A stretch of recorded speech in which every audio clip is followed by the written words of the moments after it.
You know, there are two little words we learn to say almost as soon as we can talk. Two words that are supposed to fix things, to heal, to make things right again. I'm sorry. But what is actually happening when we say them? Let's take a closer look. I'm sure you remember this from when you were little. Maybe you pushed a sibling or broke a toy, and a parent would lean down and say, "Now what do you say?" We learn that script so early, don't we? I'm sorry just becomes this social password. It's meant to smooth things over and let everyone move on. But is it just a script? Is it just something we say? Or is there something much deeper going on? What does that simple phrase really do to our minds, to our bodies, and to the connections we have with other people?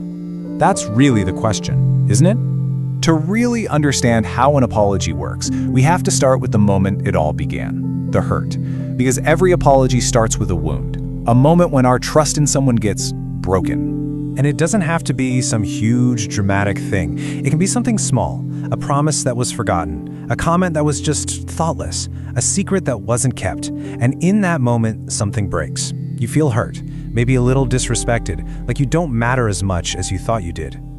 And that's where the apology comes in. Now, it's not a magic wand, of course, but what it does can feel pretty close. A real, sincere apology is the first step in repairing that emotional damage. It calms the anger, it soothes the resentment, and most importantly, it opens a door and it makes forgiveness possible. But here's what's truly amazing. The effects are not just emotional. Research shows that when you hear a genuine apology, it has a real, measurable, physical effect on you. Your blood pressure can actually go down. Your heart rate can steady. Your body literally starts to calm down. So it's not just in your head, it's in your body too. Okay, but we've all been there, right? We've all gotten one of those apologies that just doesn't feel like one at all. In fact, sometimes saying sorry the wrong way can be like pouring salt on the wound. It just makes everything worse. And here you can really see the difference. On one side, you have the phrases that just miss the mark. I'm sorry if you were offended. That little word if questions if your feelings are even valid. Or the classic, I'm sorry but, which just erases everything that came before it. And then compare that to the other side. It's so direct. I'm sorry for my words. I take full responsibility. There are no excuses. There's just ownership. So if the words can be so different, what is a real apology actually communicating? What's the secret message hiding underneath it all? Well, scientists think it sends a very specific and very powerful signal. To get it, we have to understand this idea called relationship value. Think of it like a quiet internal scale we all have. We're always sort of sensing how much we think other people value us and our connection. And when someone hurts us, that value, it drops. We suddenly feel less important to them, less cared for. And this is the whole point. A good apology is a powerful act of reassurance. It sends a clear message that says, you, this relationship, are more important to me than my ego. You matter more to me than being right. It directly starts to rebuild that sense of value that was damaged. Now, this is where it gets really, really interesting. Researchers found something that might surprise you.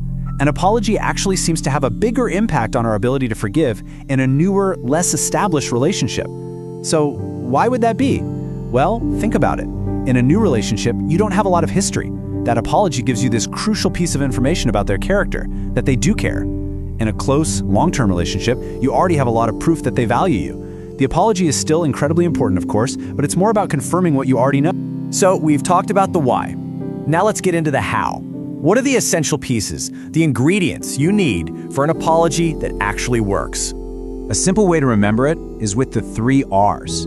First, there has to be genuine regret for the pain that was caused. Second, you have to take full responsibility. No excuses, no blaming. And third, you offer a remedy. Now, this isn't about undoing what happened. It's about showing you're committed to making things better from now on. If you want to break it down even further, researchers have identified these 6 key parts. You express regret. You explain what went wrong. You take responsibility. You promise to change. And you offer to repair the damage.